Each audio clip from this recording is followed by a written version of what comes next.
Amen. So, ari na ta sa atong Holy Word, the Holy Word for Morning Revival. So, schedule na to para karong simanaha is week 7, day 3, or Wednesday. Yan, natay duha ka Bible verses dire atong basahon. Colossians 1:13. Who delivered us out of the authority of darkness and transfigured us into the kingdom of the Son of His love. So, gipasabot diri sa Colossians 1:13 is gibalhin ta sa gingharian sa gikan ta sa gingharian ni Satan or darkness. Ang kaning darkness diri, authority of darkness na gipasabot diri is mo na yung gingharian ni Satan. Kalibutan nato karon, usa sa rules na nag-rule or nay authority na nag-rule diri sa atong kalibutan is Satan. Mao nang daghan kay tag masugatan nga nakangit-ngit, sa atong mga news daghan kay mga patay tungod na ato ang kalibutan is ang nag-rule ana is si Satan. Diri sa Colossians 1:13, gikan ta ana nga kingdom or gingharian gibalhin ta sa Dios ngadto sa iyang gingharian, sa God's kingdom, or the kingdom of Son of His love. Nganong of His love man? Kung nakasubay mo ani nga video, gikan sa week 5, naghisgot ta adtog kanang pinaagi sa gugma sa Dios or dako nga gugma sa Dios. Iya tang gikaluy-an. Tungod sa iyang kaluoy, nadawat nato iyang grasya. Sugod ana gugma sa Dios. Manang gikuan diri into the kingdom of Son of His love, sa iyahang gugma. Ikaduha nga verse. Since therefore the children have shared in blood and flesh, he also himself in like manner partook of the same, that through that he might destroy him who has the might of death, that is the devil. Sa Hebrew 2:14 gipasabot sa diri na since therefore the children have shared blood in blood and flesh. So meaning ato kita natay dugo ug kanang unod siya Dios man siya, wala siya ani. Moto nagpakatao siya isip nga tao. Dios siya nga nagpakatao, pinaagi ni Virgin Mary, ngadto nahimo siyang tao na si Jesus Christ. So tao na siya ana mga igsoon, Diyos tao na siya ana. Dayon pinaagi sa iyang kahikayan, ngano aron mabatukan niya ang kaning sala or death. Kay ang gipasabot diri, atong basahon balik, that through that he might destroy him. Kaning him na gipasabot diri si Satan or ang devil has the might of death. So si Satan usa sa iyahang attribute is kamatayon, death. Pinaagi pud sa kamatayon ni Jesus Christ, pinaagi sa iyang kahikayan, pakataw siya, gilansang siya sa cross, namatay, pinaagi sa iyang kamatayon, iyang nabatukan kining might of death or si Satan or ang devil. Pinaagi ngadto sa cross, iyang gibatukan tanan unsa may nasa death. Una, sala, dayon ang pagkahugaw nato, ang pagkahugaw sa kalibutan, gibatukan pa na ni Jesus ngadto sa cross.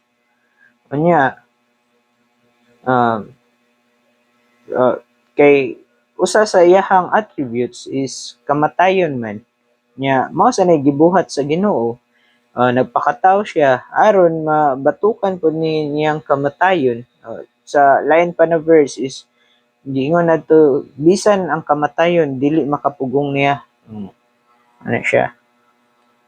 So kung nakakuan lang ta naka-upload lang ta sa day 2 nato ani nga week 7 or Tuesday, nindot kay ngadto kay kuan ang gi message adto is mo ni kaning naa sa verse nato karon sa Colossians 1:13, gibalhin ta gikan sa gingharian ni Satan ngadto sa gingharian sa Dios.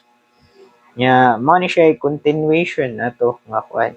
So karon na nato sa day 3 lain na pud ni siya nga um, basahon. So lain pud na message ang ihatag ani. Nya adlaw-adlaw sa atong morning revival is nindot kay siya mga mensahe na gipa dayag. So anhi na ta sa atong morning nourishment.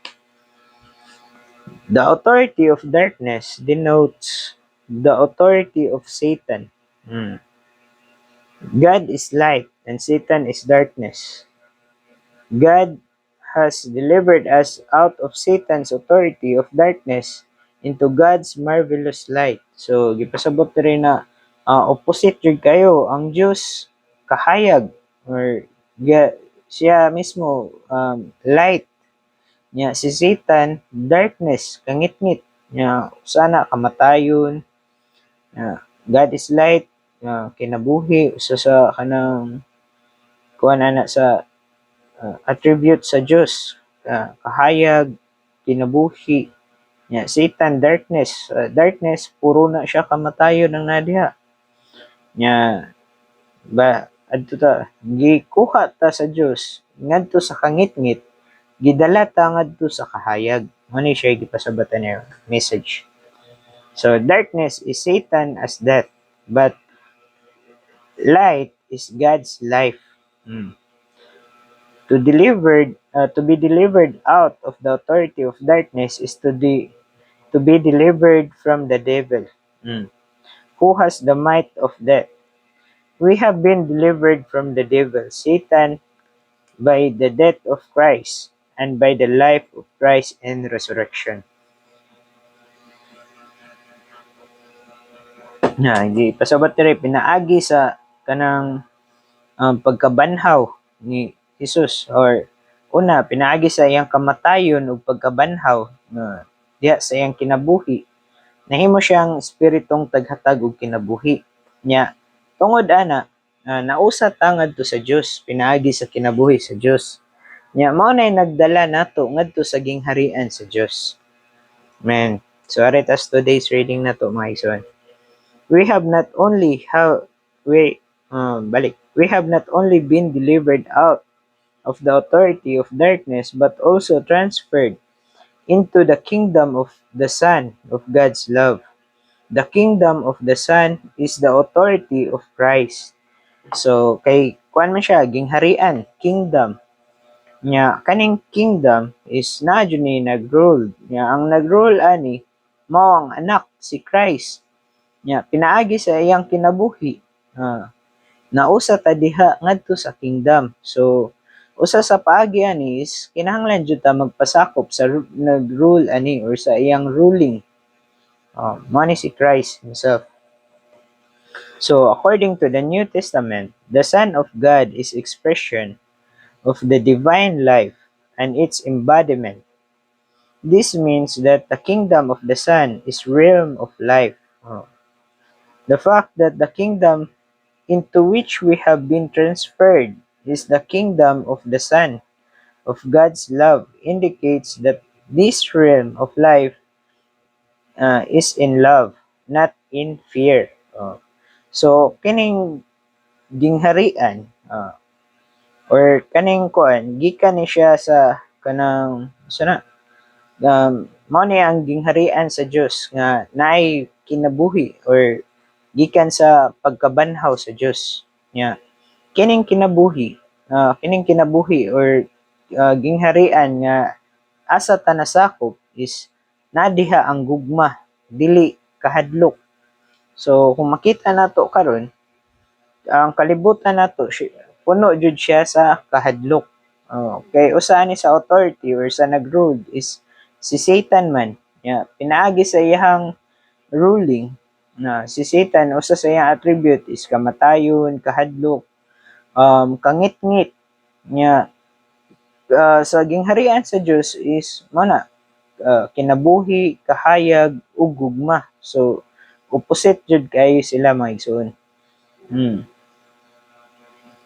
Nya balik ta basa. Ano to? The fact that kingdom which are transferred indicates realm fear.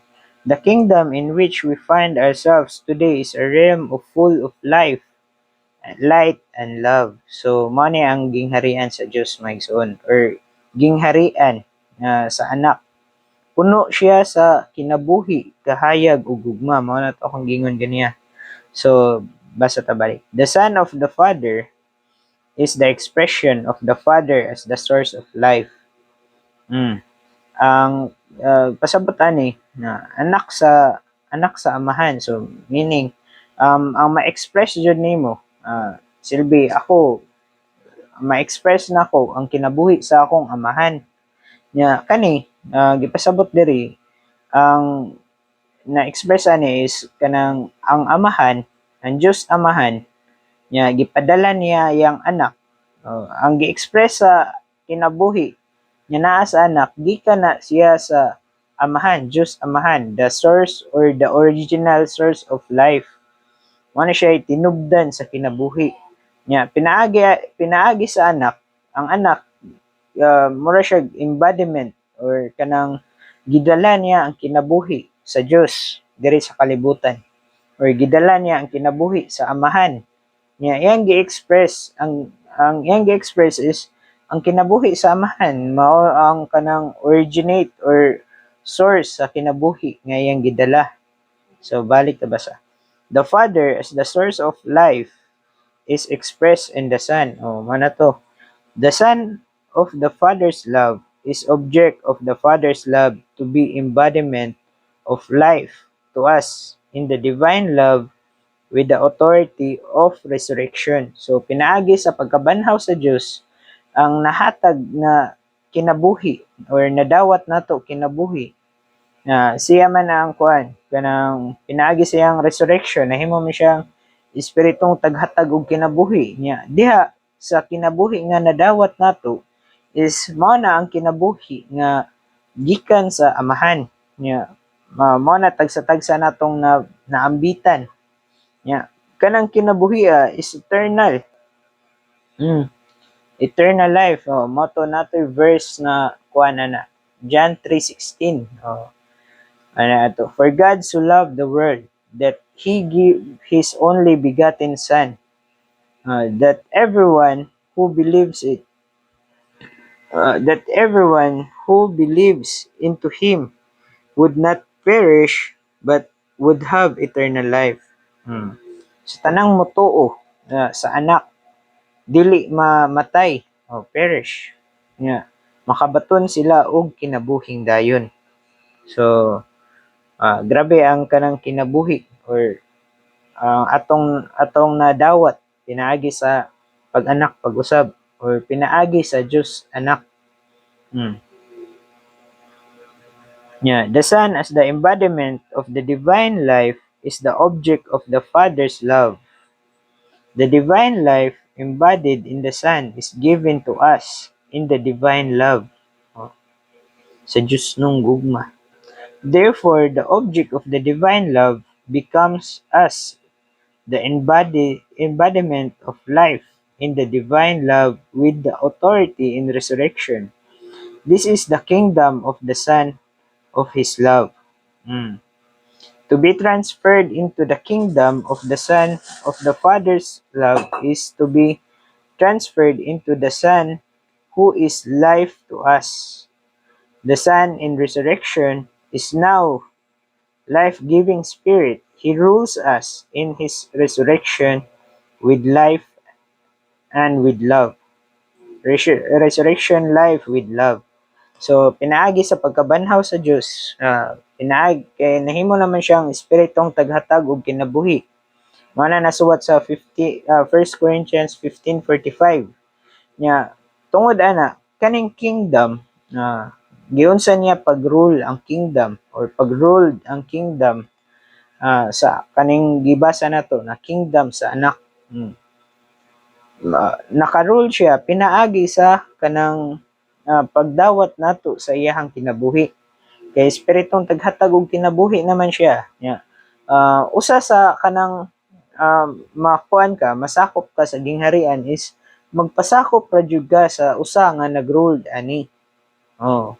Usa nga kanang unsay Bisaya nang nagrule. Bisaya sa nagrule boy. Oh, nagdumala. Usa sa kanang magpasakop ani kay espiritong tighatag naman siya og kinabuhi nya. Naa siya sa atong espiritu.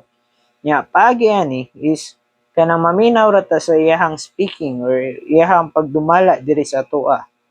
Manay usa sa kanang kuan nya pananglitan og kanang na diha sa kingdom ug dili ka magpasakop sa nagruled ana, meaning against ka sa kanang kingdom, dili ka sakop ana nga gingharian. Nya kanang gipasabot na gingharian karon is mao na ang kinabuhi na imong nabatunan or church life nimo. This is the kingdom of the Son of the Father's love. When we live by the Son as our life in resurrection, we are living in His kingdom. Kung magpuyo ta ngadto sa anak sa iyang kinabuhi sa iyang pagkabanhaw, naata sa iyang gingharian. Enjoying Him in the Father's love. We have been transferred into the realm where we are ruled in love with life. Na balhin ta ngadto sa ginsakpan nga naa siya ngadto nga nagrule na sa pinaagi sa iyang gugma diya sa kinabuhi. Here, under the heavenly ruling and restriction, we have genuine freedom, proper freedom in love, with life, and under light. So, diri, pinaagi sa kinabuhi nga itong nabatunan, pinaagi sa gingharian sa anak, pinaagi sa iyang gugma, naatay nagingon diri naatay kanang genuine nga freedom o kanang kagawasan no kagawasan diya sa iyang gugma. So lahi ni siya sa rule sa lain nga kanang mga nasod or sa ato ang country. Lain siya kay kani puno man siya sa kagawasan, pinaagi sa gugma nya. Ang pag-ruled ani is pinaagi pud sa gugma sa Dios. Nya ang gugma sa Dios meaning wala ni siya lain na opposite ani. Kundili puro rin siya love, ato na isgutan ganiya, light, nya life, kinabuhi. Nya usa sa pamaagi ani is mausa ka is kanang mo na motawag ka sa Ginoo. Kani siya church life man nimo. Ang gipasabot diri imuhang kanang Kristohanong kinabuhi. Na kanang diin ka nagpasakop kang Christ nya. Si Christ mismo isip nga espiritong tighatag og kinabuhi. Under ka sa iyang kanang kuan na diri restriction or sa iyang ruling. So padayon tagbasa. This is what it means to be delivered out of authority of darkness and transferred into the kingdom of the Son of the Father's love. Here, in this kingdom, we enjoy Christ and have church life. O, diba? Church life. Napuno ta ngadto ni Kristo atong kanang sana always nato gi-enjoy si Christ. Christ mismo niya, iyang gugma, iyang kinabuhi, napuno tas iyang kahayag. Mana usa sa pamaagi sa pag-enjoy nato ni Christ. Ato lang balikan sa day 2 is ngadto pinaagi sa kanang church or iglesia, mahimo nimong gapuson ang gahom sa kaaway, meaning pinaagi sa kanang pag-enjoy nato ni Christ or diha sa atong church life is kanang mao na siya kanang nahimong kadangpan or pahulayan ngadto sa Dios. No, kay tanan diha naa sa iglesia or sa church is nisimba man jud ngadto sa Dios. Oh, gisalig ngadto sa Dios, mao na ipasabot diha. Ang word nga church is kanang kuan na meeting or mga believers nga nagkapundok nga naay kinabuhi sa Dios nga. Diha sa church is tanan diha nasakop is naa jud na pailalom or napasakop sa under his ruling or ni Jesus Christ sa iyang pagdumala nya diha wala joy kanang walay kaguol, walay kangit-ngit kay na naman diha sa church pero kani ang gipasabot diri is imuhang church life nya diha sa imuhang church life or Kristohanon nimong kinabuhi pinaagi sa pag-enjoy nimo ni Christ is mabatunan pud nimo si Kristo isip nga imuhang kanang ruling or kanang nag-rule nimo or kanunay nimo kanang restrict nimo pero ang pag-restrict diri na pagi is dili pareha sa pag-restrict sa other nga kanang kingdom or gingharian nga bawal na kanang murag kasakit na tanan or kaguol kangit-ngit pero diri sa church life under the ruling of Jesus Christ sa anak is na dia gugma kinabuhi kahayag masinatian na nimo tanan kung unsa katamis ang gugma sa Dios. So basa ta. The words the Son of God are a delight to the Father's ears. Ang word kuno nga anak sa Dios kay mahimo makalipay sa pagpaminaw ngadto sa Dios ay sa Amahan. When the Lord Jesus was baptized, the Father this this is my son, the beloved, in whom I found my delight. So sa katong adlaw nga nabautismohan si Jesus ni Juan, naay kanang sa langit una ato namtoy kalapati na ni tabok niya sa langit na niingon na mo kini ang akong anak. Uh, this is my son, in him I found my delight. So, diri, basa tapad, dayan tagbasa. When the Lord was transfigured, the Father made the same declaration. So, katong transfigured ko no, na sana, nausab ang porma sa Diyos or ni Jesus ngadto sa mountain na kuan man to nakita man to sa iyang mga disciples nga ang naong ni Jesus is nahimong parehag kahayag sa adlaw nya iyahang garment is nahimong puti jud kayo nya kato nga time is niana sa dang Ginoo to ang mahan na this is my son, in him I found my delight. Sumpay ato paminawa siya, hear him. Oh, padayon ta. Because the Father delights in His Son. Malipay kayo ang Diyos or ang Amahan nito sa iyang anak. The kingdom of the Son of the Father's love is a pleasant thing, a matter of delight. This is the reason, this is the reason it comprises only 3 sections. So, na ako na itulo ka sa section may goy? Section. Tulo ka bahin. Tulo ka bahin. The section of the church life. Ato ning basahan. The section of the church life, the section of the heavenly part of the kingdom of the heaven in the millennium, and the new heaven and the new earth with the new Jerusalem as the consummation of the church and the kingdom. Dire gipasabot dire na ako na tulo ka bahin. Una, ang church life. Mao ni karon na nato karon. Church life ang kanang sana ato ang gikuan karon ba. Church kanang ato ang iglesyahanong kinabuhi. Nya diha sa church life nato.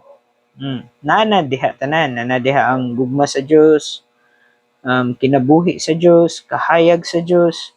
Pero wala ra na siya katunga or murag foretaste ra na siya. Ngadto na sa katong millennium, ingon diri ay kaduha nga section. The section of the heavenly part of the kingdom of the heavens in the millennium. So dire si kay banon ta sa millennium is na siya 1,000 years nga naghari ang Dios. Dire sa kalibutan or dire sa millennium kingdom. Naghari 1,000 years nga maghari ang Dios, kauban ang mga mananaog. Dire ipa kuan mura na siya kanang price sa mga mananaog nya. Para mahimo kang mananaog diri sa imong church life kinahanglan imo yung kanang masinati pag maayo si Kristo. Masinati pag maayo ang kinabuhi na imong nabatunan or i-google jud nimo ang imong panahon dinha sa imong Kristohanong kinabuhi or sa imong iglesihanong kinabuhi. Aron mahimo kang mananaog inigabot sa Millennium Kingdom is usa ka sa mga mananaog nga makasulod or kuan kung ato alang sana balikon ang katong parable sa 10 virgins is naamtoy ngadtoy gipasabot nga lima ka mga buang-buang ug lima ka maalamon. Nya katong lima ka maalamon mao ra to sila nakasulod ngadto sa kasal or nakasulod ngadto sa nakasugat sa kanang bridegroom. Siya. Kana siya mao na siya panahon sa Millennium Kingdom. Nya ang katong dili mananaog nga nakabaton sa kinabuhi sa Dios nya naay kinabuhi sa Dios pero wala niya gi-google or wala siya nagpundo og oil sa iyahang sudlanan. Adto pa to sila sa kanang sa kangitngitan. Meaning mura to sila ikalburo pa to sila ngadto para mahinog or ma-mature sila ngadto. Nya ang katong mga mananaog hatagan to sila price ngadto sa Ginoo uban sa Ginoo 1,000 years ngadto sa Millennium Kingdom. Nya ang katong dili mananaog gamay ra man 1,000 years pud sa kangitngitan. Years. Oh Lord Jesus. Dili man nato makakuha na usa ta sa mahimong mananaog pero buhaton jud nato ang kuan mao ni atong kanang ilong ba or sa ato ang espirituhanong kinabuhi sa atong Kristohanong kinabuhi mao ni ato ang kanang kuan unta usa ta sa mga mananaog. Dayon ikatulo mao ni siyang the new heaven and the new earth with the New Jerusalem as the consummation of the church as the and kingdom. So mao na siya consummation sa church ug sa millennium ang New Jerusalem. Dire gihisgutan new earth ay new heaven and new earth. So kay ang buhaton man sa Dios sa langit ug sa yuta is kanang ang langit iyang lukuton niya ang earth kay kuno niya sa kayo, di ba? Mao to. Dayon mao na dayon na malugwa na dayon ang New Jerusalem.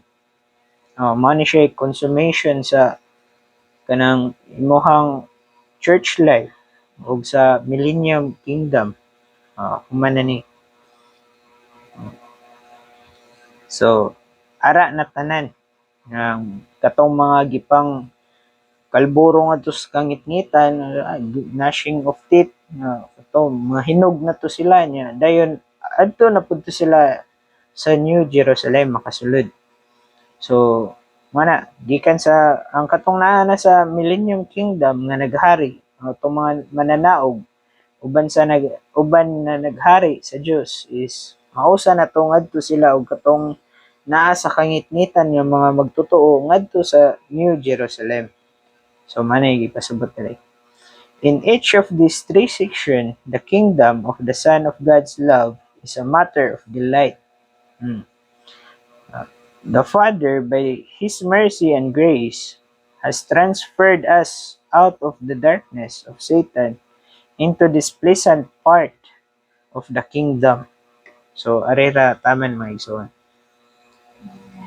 So, mao na ni gipakita na sa ato na kung unsa ang naa sa kanang pagkinabuhi nato sa kinabuhi sa gingharian sa anak pinaagi sa gugma sa Dios. O na sa atong church life, kinahanglan ato ning i-work out atong church life mga igsoon. Kay kung dili na nato i-work out, inigabot sa Millennium Kingdom, gamay ra man 1,000 years adto sa kangitngitan.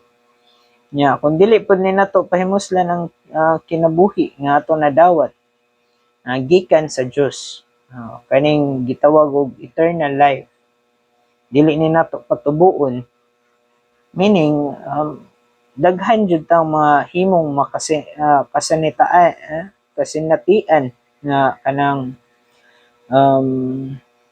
unsa na nga sa inigabot ay daghang kanang mga kuan ba kanang last sa day 1 na to is naghisgot man ta about sa kanang ang gingharian duha ka nagtigi ang gingharian sa Dios ug gingharian ni Satan.